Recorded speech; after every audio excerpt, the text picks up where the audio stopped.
Acts chapter 18. The Apostle Paul in Corinth. When Paul left Athens, he traveled to Corinth, where he met a Jewish man named Aquila, who was originally from northeastern Turkey. He and his wife, Priscilla, had recently immigrated from Italy to Corinth because Emperor Claudius had expelled all the Jews from Rome. Since Paul and Aquila were both tent makers by trade, Paul moved in with them and they became business partners. Every Sabbath day, Paul spoke openly in the synagogue to both Jews and non-Jews, attempting to persuade them to believe the message of Jesus. When Silas and Timothy finally arrived from Macedonia, Paul spent all his time preaching the word of God, trying to convince the Jews that Jesus was the Messiah. When they viciously slandered him and hurled abuse on him, he symbolically shook the dust off his clothes in protest against them. He said to them, "Have it your way then. I am guiltless as to your fate, for the blood guilt of your actions will be on your own heads, and from now on I will preach to the non-Jews." Leaving the synagogue, Paul went to the home of Titus, a convert to Judaism, for he and his family attended the Jewish meetings, and they had all become believers in Jesus. Crispus, the leader of the synagogue, believed in the Lord, together with his entire family, and many of the Corinthians who heard what had happened believed in the Lord and were baptized. One night, the Lord spoke to Paul in a supernatural vision and said, "Don't be afraid. Speak the words that I give you and don't be intimidated, because I am with you. No one will be able to hurt you, for there are many in this city whom I call my own."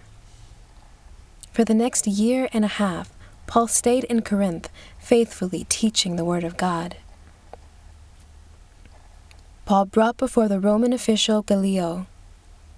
Now, at that time, Gallio was the regional governor who ruled over the Roman province of Achaia, and the Jews turned against Paul and came together to seize him and bring him publicly before the governor's court.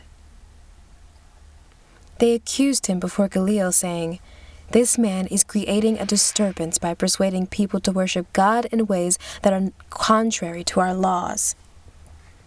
Just as Paul was about to speak in his defense, Gallio interrupted and said, "Wait!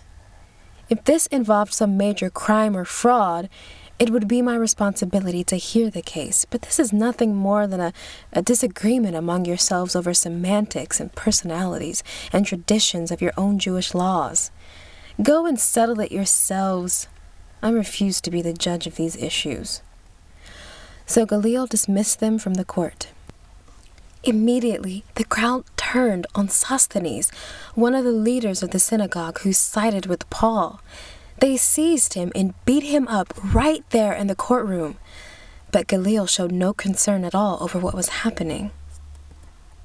Priscilla and Aquila.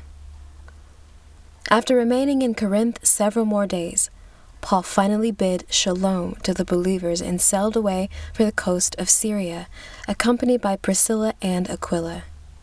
Before they left, Paul had his head shaved at Cenchrea because he had taken a vow of dedication. When they reached Ephesus, Paul left Priscilla and Aquila behind. Then he went into the synagogue and spoke to the Jews. They asked him to stay longer, but he refused and said farewell to them, adding, "I will come back to you, if it is God's will, after I go to Jerusalem to observe the feast." Then he set sail from Ephesus to Caesarea. When he arrived there, he traveled on to Jerusalem to visit the church and pray for them. Then he left for Antioch. After spending some time there, Paul continued on through the region of Galatia and Phrygia and central Turkey. And whenever he went, he encouraged and strengthened the believers. The ministry of Apollos. The ministry of Apollos.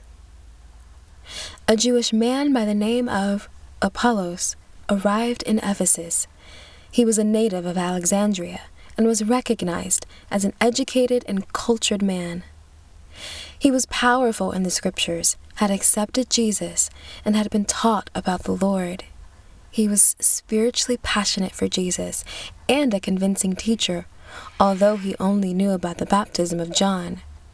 He fearlessly preached in the synagogues. But when Priscilla and Aquila heard Apollos' teachings, they met with him privately and revealed to him the ways of God more completely.